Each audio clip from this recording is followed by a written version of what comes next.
Taste the Daily. சட்டமன்ற எதிர்க்கட்சி தலைவர் அண்ணன் எடப்பாடியார் அவர்களே, எங்களுடைய சோழமண்டல தளபதி அண்ணன் காமராஜ் அவர்களே மற்றும் விவசாய நண்பர்களே, அனைவருக்கும் வணக்கம்.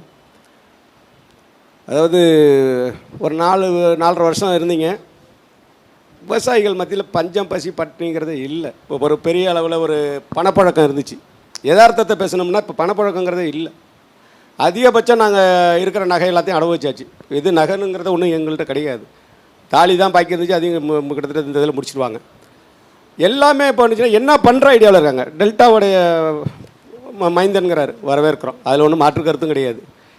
இதுவரையிலையும் 4 ஆண்டு காலத்தில் டெல்டாவுக்கு வந்திருக்கிறாரு.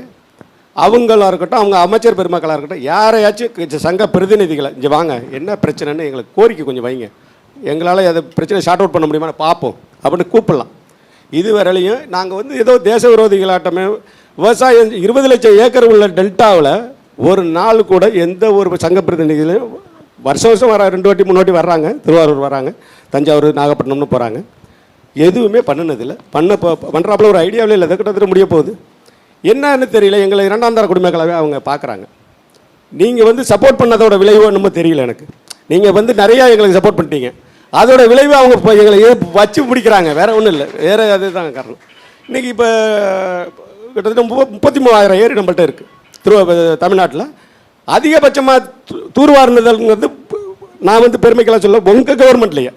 அதாவது எனக்கு பொறுத்தவரை ஜாதியும் கிடையாது, கட்சியும் கிடையாது. எங்களை பொறுத்தவரை உங்கள் கவர்மெண்ட்லேயே எல்லாரையுமே பீட் பண்ணது நீங்கள் மட்டும்தான். அதாவது அவ்வளவு குளங்கள், அவ்வளவு ஏரிகள் அனைத்தார்களையும் தூர்வாரினதுங்கிறது.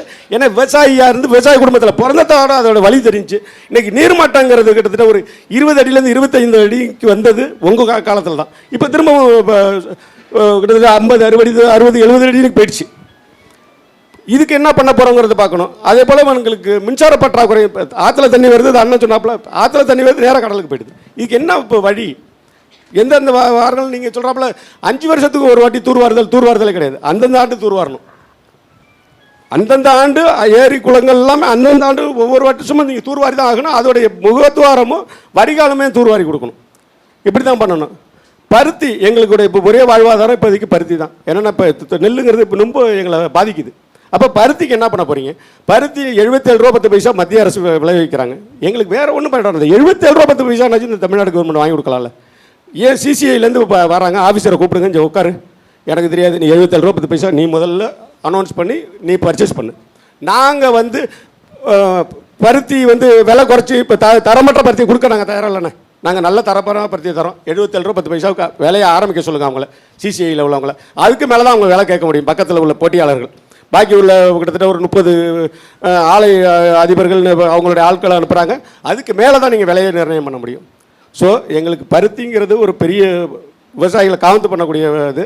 அதுக்கான ஒரு முன்னெடுப்பை நீங்கள் சட்டமன்றத்துக்கிட்ட பேசணும். அடுத்தது 2026ங்கிறது முதல்வருங்கிறது நீங்கள் தான். அதில் மாற்றுக்கிறதே கிடையாது. அப்போ காவந்து பண்ணுவீங்க. என்ன ஒரு ஆண்டு காலம் காவந்து பண்ணணும். ஒரு 360 நாள் உயிரோடு வந்துட்டாங்கன்னா விவசாயி கண்டிப்பாக ஜெயிச்சிருவான். நன்றி, வணக்கம்.